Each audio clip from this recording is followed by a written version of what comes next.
When Judge Morrison began reading the Asset Division report, my ex-husband Marcus's face went from confident smirk to complete confusion in about 3 seconds.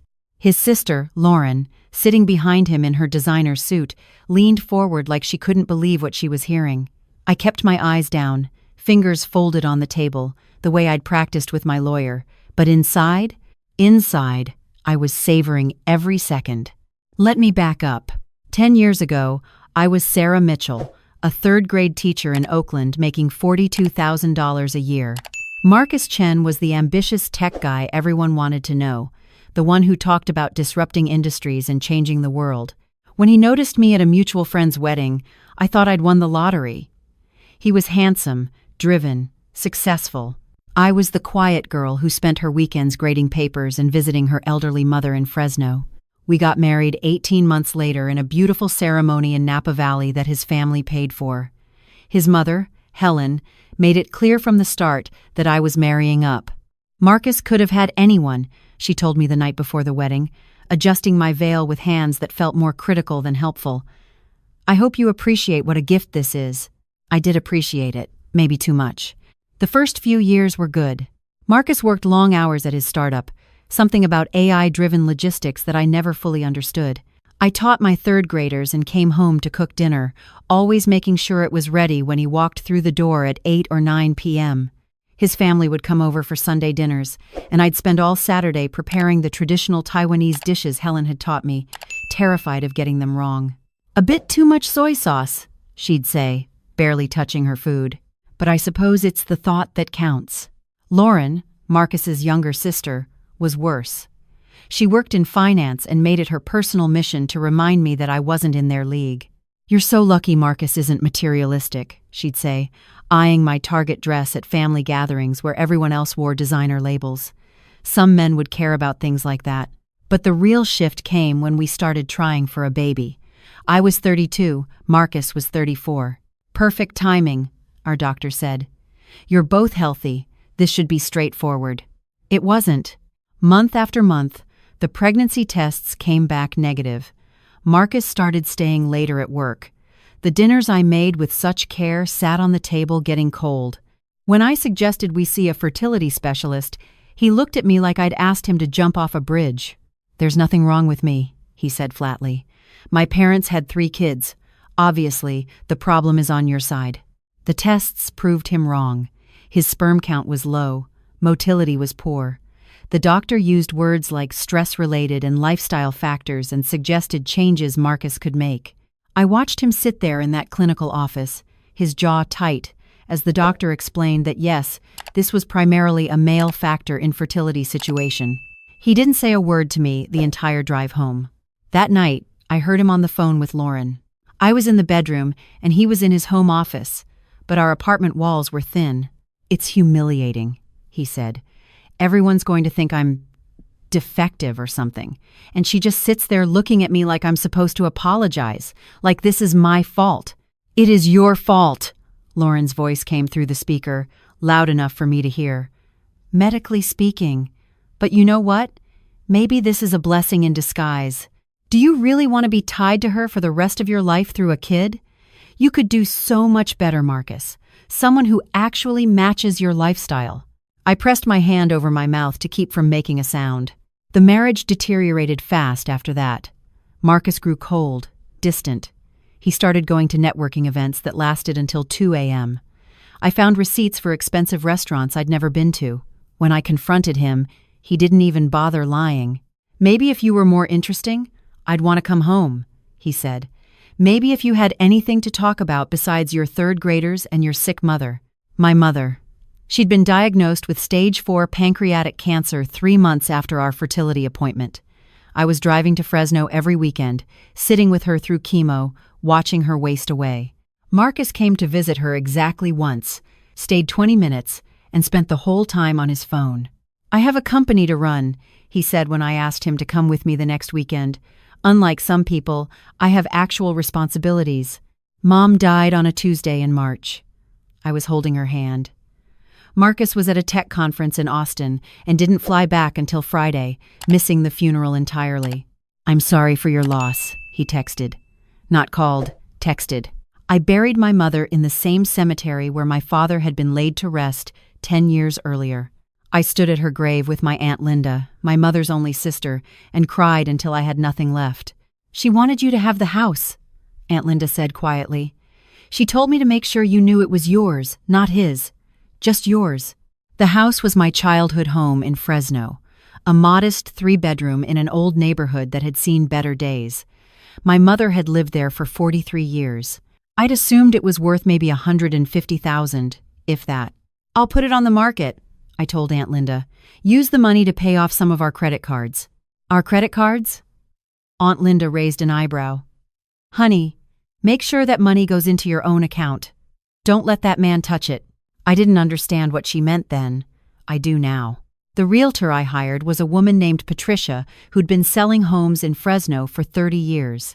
She came to look at the house, walked through each room carefully, and then sat me down at the kitchen table where I'd eaten 1,000 childhood dinners. "Sarah," she said gently, "do you know what's been happening to this neighborhood?" I shook my head. Tech workers from the Bay Area have been buying up properties here.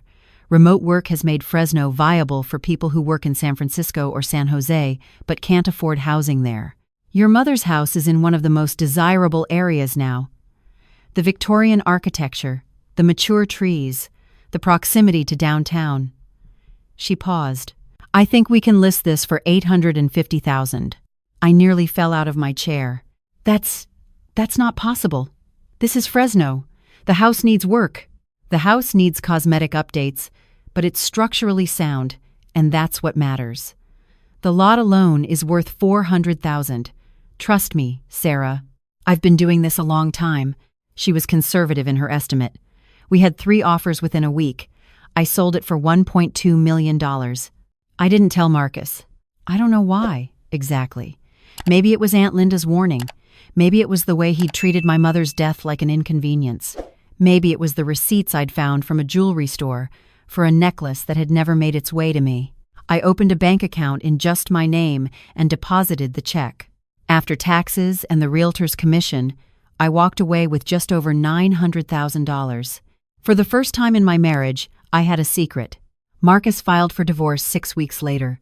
He sat me down in our living room on a Sunday evening and told me he'd grown in a different direction.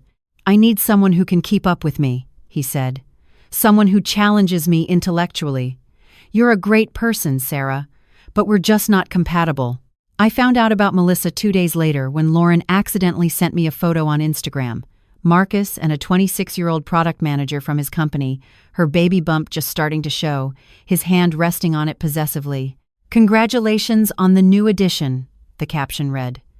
Lauren deleted it within 5 minutes, but I'd already screenshot it. So there it was. The man who couldn't get me pregnant had somehow managed it with his employee. The man who'd blamed me for our infertility was about to become a father. I cried for 1 full day. And then I got angry. Marcus assumed the divorce would be simple. His company was in debt, we rented our apartment, we had no major assets besides his Tesla that was leased and some furniture. He figured we'd just sign the papers and be done. He had no idea I had $900,000 sitting in an account he knew nothing about. California is a community property state. Anything acquired during the marriage is split 50-50, with some exceptions. But here's the thing. Inheritance isn't community property. Money or assets left specifically to one spouse belong to that spouse alone. My mother's house had been willed to me. The money from its sale was mine, but I had to prove I'd kept it separate, that I hadn't commingled it with our marital funds, and thanks to Aunt Linda's advice, I had. I hired a lawyer, a woman named Diana Park, who came highly recommended. When I told her about the house sale, her eyes lit up. "He doesn't know?" "No." "And you kept it in a separate account? You didn't use any of it for household expenses or to pay off joint debt?" "Not a penny." I guess I was waiting to see what would happen." Diana smiled. "Smart woman, very smart woman." Meanwhile, Marcus's startup was imploding. The AI logistics thing had never quite worked the way he'd promised investors. He'd burned through millions in venture capital and had nothing to show for it. He'd taken out personal loans to keep the company afloat, loans he'd signed for using our marriage as collateral. Loans I knew nothing about. "Sarah, we need to have an honest conversation about finances. Marcus said one night when I came to the apartment to pack more of my things. Melissa wasn't there, thank God. The company's going through a rough patch. I might need you to cover some of the household expenses for a few months while I sort things out. I looked at him. This man I'd loved enough to marry, who'd made me feel small for 10 years, who'd blamed me for his own failures. I'm a teacher, Marcus. I make $42,000 a year. What expenses exactly do you think I can cover? Well, maybe you could get a second job. Tutoring or something. I'm in a really tight spot here. I left without answering. The divorce proceedings started. Marcus's lawyer filed the initial paperwork, claiming irreconcilable differences and requesting no spousal support from either party. It was all very civilized and boring. Until the discovery phase. That's when both parties have to disclose all their financial information. Bank accounts, debts, assets, everything. I watched Marcus's face when Diana handed over my financial disclosure. The account with $897,000 in it. I'd spent $3,000 on a used car, something reliable to replace the aging Honda I'd been driving. Where did this come from? His lawyer demanded. My mother's estate, I said calmly. The house sold for more than expected. This is a marital asset, Marcus sputtered. We're entitled to half. It's inheritance, Diana said smoothly. Mrs. Chen's mother left the house specifically to her daughter. The money was never commingled with marital funds. It's separate property under California law. She hid it from me. She deposited it in her own account, as was her right. She had no legal obligation to inform you. Marcus's lawyer asked for a recess. Through the open door, I could hear Marcus on the phone, presumably with Lauren or his mother, his voice rising. I don't care what the law says. She owes me. No, you don't understand. The company needs. I have loans, Mom, real loans with real consequences. That's when we learned about the debt. $540,000 in personal loans Marcus had taken out in the final year of our marriage. He'd signed some using joint tax returns as proof of income, making me potentially liable. He can't do that, I said to Diana, my voice shaking. I didn't sign for those loans. I didn't even know about them, which is exactly why you won't be responsible for them. But he's going to try to make this messy. It got messy.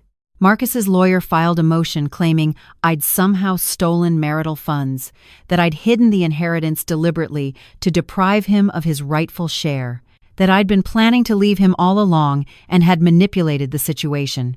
Your Honor, Diana responded in court, Mr. Chen is attempting to rewrite history.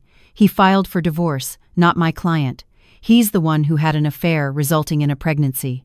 He's the one who took out massive personal loans without his wife's knowledge or consent. And now that he's discovered his former wife isn't destitute, he's trying to claim rights to her inheritance. It's transparent and frankly offensive. The judge, a middle-aged woman named Morrison, looked unimpressed with Marcus's arguments. But Marcus wasn't done. He filed for a modification, claiming that because I'd had access to substantial funds during our marriage and hadn't contributed to household expenses, I owed him back payment for my share. I supported us while she kept nearly $1 million in the bank, his lawyer argued. He paid rent, utilities, food, everything while she hoarded her inheritance. The inheritance occurred 4 months before Mr. Chen filed for divorce, Diana countered. Before that, my client had nothing to contribute. And I have bank statements showing that Mrs. Chen continued to pay for groceries and household items from her teaching salary even after receiving her inheritance. She didn't live off her ex-husband's money. She lived off her own salary, as she always had. It all came to a head 3 months later, in Judge Morrison's courtroom. Marcus sat at his table looking confident, Lauren behind him wearing her power suit like armor. Melissa was there too. 7 months pregnant now, sitting on the other side of the courtroom like this was some kind of show. I wore a simple navy dress I'd bought at Nordstrom Rack. My first expensive purchase, and even then, I'd waited for the sale. Old habits die hard. We're here for the final division of assets, Judge Morrison said, putting on her reading glasses. Let's get this settled. Mr. Chen, I've reviewed your filings, and I have to say, I'm troubled by several things. Marcus sat up straighter. First, you took out over $500,000 in personal loans during the final year of your marriage without your wife's knowledge. You forged her signature on documents claiming joint income. That's fraud, Mr. Chen. Your wife would be within her rights to press charges. I didn't forge, those were tax returns. You represented to lenders that your household income was significantly higher than it was by including your wife's salary without her knowledge. That's fraud. Second, you've claimed your former wife should pay you back for household expenses during the 4 months between her receiving her inheritance and your filing for divorce. But those 4 months, you were having an affair with a woman who's now pregnant with your child. You'd already checked out of the marriage. You don't get to claim you were supporting your wife when you were building a new life with someone else. Your Honor, my client Marcus's lawyer started. Judge Morrison held up her hand. I'm not finished. Now, let's talk about the asset division. Mrs. Chen's inheritance, $897,000. This is separate property. Mr. Chen has no claim to it. Mrs. Chen's retirement account from teaching, $41,000. This is also separate property, accrued through her employment. Mrs. Chen's vehicle, $3,000, purchased with separate funds. She flipped a page. Mr. Chen's assets, negative $540,000 in personal debt, a failed company with no residual value, and a leased vehicle he can no longer afford the payments on. The courtroom was completely silent. Mrs. Chen, you're not entitled to any of your ex-husband's debt because you didn't sign for it and had no knowledge of it. Mr. Chen, you're not entitled to any of your ex-wife's inheritance because it's separate property that was never commingled with marital funds. This divorce is straightforward. You each leave with what you brought in and what you earned separately. Court costs will be split evenly. This case is closed. That's when I finally looked up at Marcus. His face had gone gray. Lauren looked like she'd been slapped. Even Melissa seemed uncomfortable, shifting in her seat. Your Honor, Marcus's lawyer said weakly, my client was under the impression there would be some equitable distribution. Your client was under the mistaken impression that his former wife was penniless and would need his support. He filed for divorce, assuming he held all the cards. He was wrong. Anything else? There wasn't. In the hallway afterward, Marcus caught up with me. Diana stepped between us immediately, but I told her it was okay. You planned this, he said. His voice was shaking. You hid that money and waited for me to file so you could screw me over. I looked at him. Really looked at him. The man I'd made dinner for every night. The man whose mother's insults I'd swallowed because I wanted to be a good daughter-in-law. The man who'd blamed me for our infertility and then gotten another woman pregnant.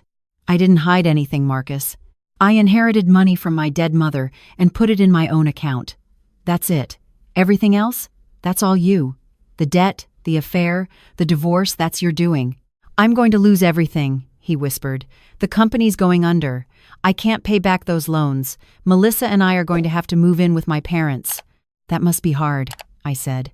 And I meant it, sort of.